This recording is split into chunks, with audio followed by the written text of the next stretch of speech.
안녕하세요. 라이노 강좌를 시작하도록 하겠습니다. 먼저 이 라이노 강좌를 제가 만들게 된 계기는 인터넷에서 이제 라이노를 처음 쓰시는 분들이 어떻게 사용하면 좋을지 찾아보시는 분들이 많으신데 뭐 되게 카페나 뭐 유튜브를 이용하는 걸로 알고 있어요. 저도 그랬고. 근데 이게 라이노 카페 같은 경우는 강좌들이 있긴 있는데 이게 뭔가 처음부터 알려주는 그런 강좌는 찾기가 힘들어요. 그리고 유튜브와 같은 경우는 굉장히 자세하고 잘하는 분들이 많습니다. 많은데 그분들 역시 이제 보통 되게 영어로 설명을 하시더라고요. 저도 보는데 이게 어느 정도 툴을 사용할 줄 알면은 명령어나 뭐 그런 건 모두 영문으로 쓰기 때문에 같이 알아들을 수가 있는데 이게 처음 쓰시는 분들이 바로 그런 이제 영문 영상을 보시게 되면 이제 영어 울렁증 그러면서 이제 강좌를 잘 보지 않게 되는 경우가 많더라고요. 그래서 이제 제가 한국어로 이제 한국 분들을 위해서 라이노 강좌를 한번 영상을 만들어 보기로 했습니다. 네. 그럼 이제 라이노 강좌를 오늘 첫 시간이니까 간단하게 라이노가 어떤 툴이며 어떻게 모델링을 진행해 나가는지에 대해서 전반적인 설명 그리고 가볍게 이제 선 그리기 연습을 한번 해보도록 하겠습니다. 먼저 라이노는 이게 제가 알기로는 제작자분이 디자이너세요. 툴을 만드신 분이. 그래서 디자인을 하는데 굉장히 적합한 툴이고 그렇기 때문에 이제 저도 이 라이노란 툴을 대학교 때 산업디자인과 나왔는데 대학교 때 이제 학교에서 과제를 수행하기 위해서 이제 사용하기 시작했고 저는 학원에서 배웠어요. 학원에서 이제 한 30만원 정도 주고 한 달을 배웠는데 써보니까 이게 툴 같은 경우는 명령어들만 대충 알면은 이제 그 다음부터는 자기가 만들고 싶은 걸 만들어 볼 때 많이 늘더라고요. 학원에서 배우는 건 진짜 뭐 한 달이면 충분한 것 같고 그래서 저도 이제 간단하게 제가 라이노를 이용해서 이제 실무를 한번 했었는데 그때 한 2년 정도 회사에서 어떻게 모델링을 했는지 그때 필요한 툴들이 뭐였는지 그런 걸 잘 생각해 보면서 알기 쉽게 한번 강좌를 진행해 보도록 하겠습니다. 라이노는 아시다시피 3D 모델링 툴이에요. 그래서 이제 뷰포트란 게 존재하는데 요 탑뷰, 프론트 뷰, 퍼스펙티브 뷰, 라이트 뷰 이렇게 각각 4개의 뷰가 존재합니다. 탑뷰는 먼저 사각형을 한번 그려보고 할게요. 고스트 이렇게 보시면은 탑뷰는 사각형을 위에서 본 모양, 프론트 뷰는 앞에서 본 모양, 라이트 뷰는 옆에서 본 모양이 되겠습니다. 조금 크기 차이를 한번 보여드리기 위해서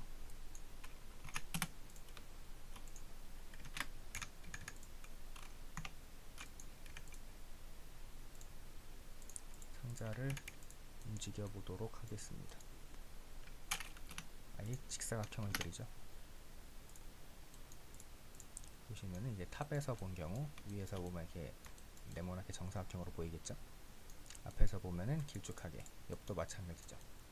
직사각형이니까 이 뷰로 움직이는 방법은 탑뷰에서 클릭을 하면 탑뷰가 파란불이 들어와요. 이때 오른쪽 클릭을 하시고 드래그를 하시면 화면이 움직입니다.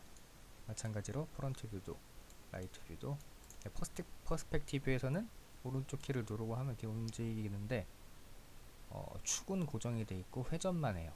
이게 뭐 위아래 다 볼 수 있는데 축이 고정돼 있다는 말이 이제 이 상자의 위치가 가운데에 계속 있다는 점이죠.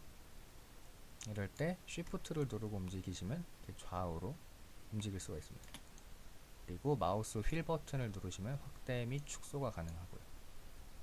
이런 걸 이용해서 이제 보고 싶은 변을 잘 움직여가면서 보기 편하게 돌려가면서 보시면 되겠습니다. 퍼스펙티브 뷰 같은 경우 이렇게 빙글빙글 돌리면서 볼 수 있고 모든 뷰는 더블 클릭을 하면 이렇게 최대화가 돼요.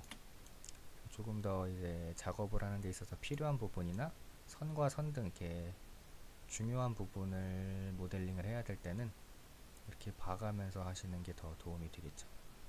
기본적으로 라이노의 뷰는 이렇게 투시가 살짝 적용이 돼 있어요. 그래가지고 투시가 이렇게 위에서 보시면 아래면이 더 작게 보이죠. 그래서 사람이 보는 시야에 맞게 잘 보이긴 하는데 가끔은 이 투시가 이제 방해가 되는 경우도 있긴 합니다.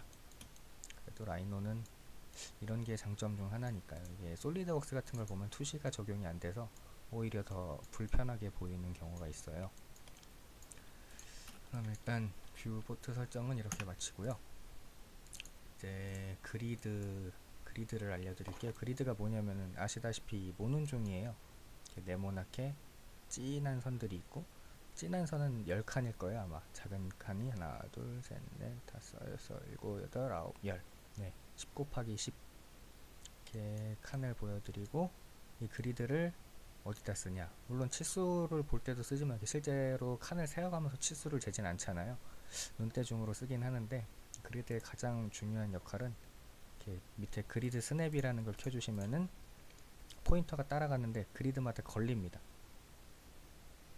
이렇게 보시면은 마우스가 끝까지 가지 않더라도 그리드 끝에 걸려서 직각을 그리는데 굉장히 유용하게 쓸 수가 있어요. 나중에는 이제 이거를 뭐 사선 그리드 각도를 지정할 수가 있는데, 그 각도를 주면은 뭐 45도 선을 한 번에 그린다거나 직각, 뭐 아니면은 한 22도가 필요하다 그럼 22도로 설정하라고 22도로 계속 선을 그릴 수가 있어요.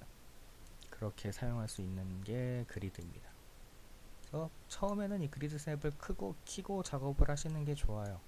끄고 하셔도 되긴 하는데, 치수가 중요한 제품 모델링 같은 경우에는 이제 치수를 맞추는 게 중요하니까 켜두고 하는 편입니다.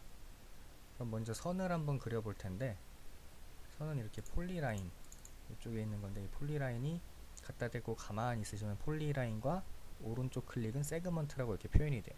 저게 마우스 검정색이 왼쪽 클릭과 오른쪽 클릭을 구분해 주는 건데, 제가 한번 폴리라인 왼쪽 클릭으로 해서 한번 선을 그려 볼게요. 시작점은 보통 0.0.0, 그러니까 XYZ가 0,0,0에서 시작하는 게 나중에 작업을 하실 때 좋아요. 그러니까 이것을 항상 0점에서 시작하는 습관을 들여주시면 좋겠어요. 선을 한번 찍고 마우스를 돌리면은 선이 계속 따라옵니다. 내 다음 가고 싶은 것을 찍고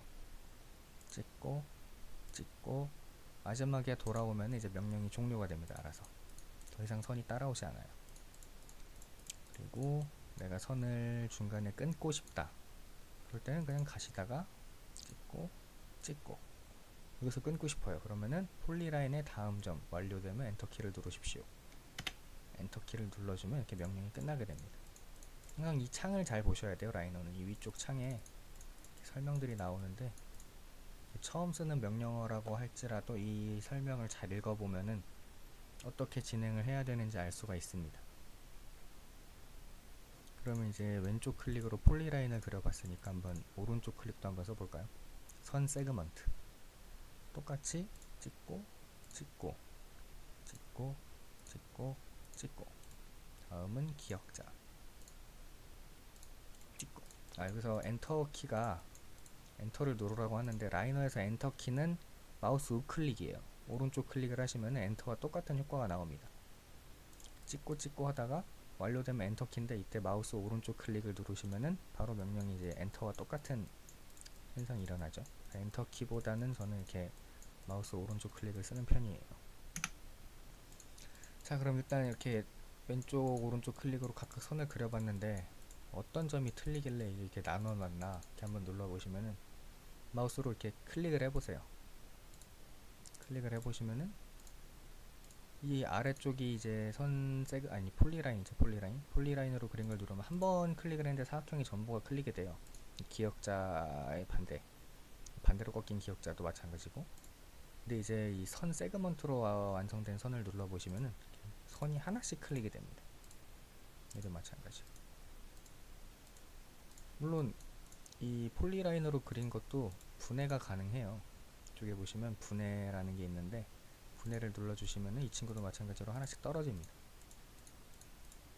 떨어지는 거는 제가 점을 찍은 데를 이렇게 보시면은, 제가 점을 찍은 곳에 이렇게 포인트가 표시되거든요. 그 포인트를 기점으로 이제 분해가 되는 거예요. 그런 건데, 이거는 한번 그릴 때마다 선이 알아서 끊어지고, 얘는 한 번에 그려지고. 이 차이점은 나중에 모델링을 할 때 어떻게 하면은 끊어서 그리는 게 편할 때가 있고, 어떨 때는 합쳐서 그리는 게 편할 때가 있습니다. 그런 점들은 이제 나중에 차후 이제 면이나 솔리드를 이용해서 모델링 할 때 알려드리도록 하고요. 이렇게 보시면은 이쪽엔 이제 원 중심점 반지름 또 한번 해볼까요? 중심점을 찍고 늘립니다. 원하는 위치에 클릭. 이러면 완성이 돼요. 항상 저 위에 포인트 창을, 명령 창을 잘 보세요. 클릭하고 별다른 말이 없으면 그냥 클릭을 하면 됩니다. 뭐 엔터를 눌러달라 뭐 그런 말이 있을 땐 엔터를 누르면 되지만, 그런 게 없을 땐 바로 그냥 클릭을 하시면 이렇게 명령이 끝나게 돼요. 원을 그리고 원의 중심을 찍고 보시면은 반지름이 5.0이라고 돼 있죠. 지름으로 바꿔주시면 지름으로 바뀝니다. 수치가. 제가 지름으로 바꾸고 20을 쳐볼게요. 이럼 이제 10칸, 10칸, 20칸, 지름 20칸짜리의 원을 이렇게 수치를 직접 입력해서 그릴 수도 있어요. 다시 한번 해볼게요. 이번에는 뭐 지름 5, 그냥 저 5 누르고 엔터 누르시면은 지름 5짜리 그런 원을 그릴 수가 있습니다. 1칸, 2칸, 3칸, 4칸, 5칸. 이건 원이고, 이렇게 자 보시면은 여기에 선 모양으로 생긴 거는 거의 선이에요. 선을 다루는 명령들이고, 선이 근데 이제 뭐 직선으로 원을 그릴 수는 없잖아요. 뭐 사각형 그린다 쳐도. 그럴 때 필요한 게 이런 원, 타원. 타원은 마찬가지로 타원을 그릴 수가 있는 이런 툴들이 여기 모여 있고, 라이노의 특징 중 하나가 이제 이렇게 아이콘들이 나와 있어요. 과거 캐드 같은 경우는 아이콘이 거의 없어서 이제 뭐 라인이면 라인, 단축키 뭐 L, 트림이면 T, TR 이런 식으로 직접 명령어를 쳐서 사용했었는데, 라이노 같은 경우는 4버전, 제가 쓴 게 4버전부터인데 4버전부터도 이렇게 아이콘이 있었습니다. 그래서 이 아이콘들을 잘 보시면은 이 설정 언어가 저는 한글로 되어 있는데 뭐 영어로 되어 있다고 하더라도 같은 위치에 같은 모양의 아이콘만 누르시면 명령의 이름을 알지 못해도 사용할 수가 있어요. 그럼 사각형도 한번 그려볼까요? 사각형. 그리고 명령 중에 이렇게 아이콘 옆에 화살표가 있는 게 있어요. 이 포인트 같은 경우는 화살표가 없는데, 다른 애들 보시면 이렇게 화살표 검은 게 있잖아요. 이런 아이콘들은 속성이 같은데 뭔가 다른 약간 비슷한 기능을 할 수 있는 명령들이 숨어 있다는 뜻이에요. 그래서 이 아이콘들을 길게 눌러 보시면은 다른 아이콘들이 잔뜩 나옵니다. 이런 게 다 나중에 쓰게 돼요. 뭐 모든 기능을 쓰진 않지만 몇몇 자주 쓰는 명령어들은 이제 어디 있는지 잘 외워두는 게 중요하겠죠. 그러면은 이제 이번 첫 강의는 이걸로 마치도록 하고요. 다음 강의부터는 이제 면과 솔리드, 모델링을 진행하는 순서에 대해서 알려드리겠습니다.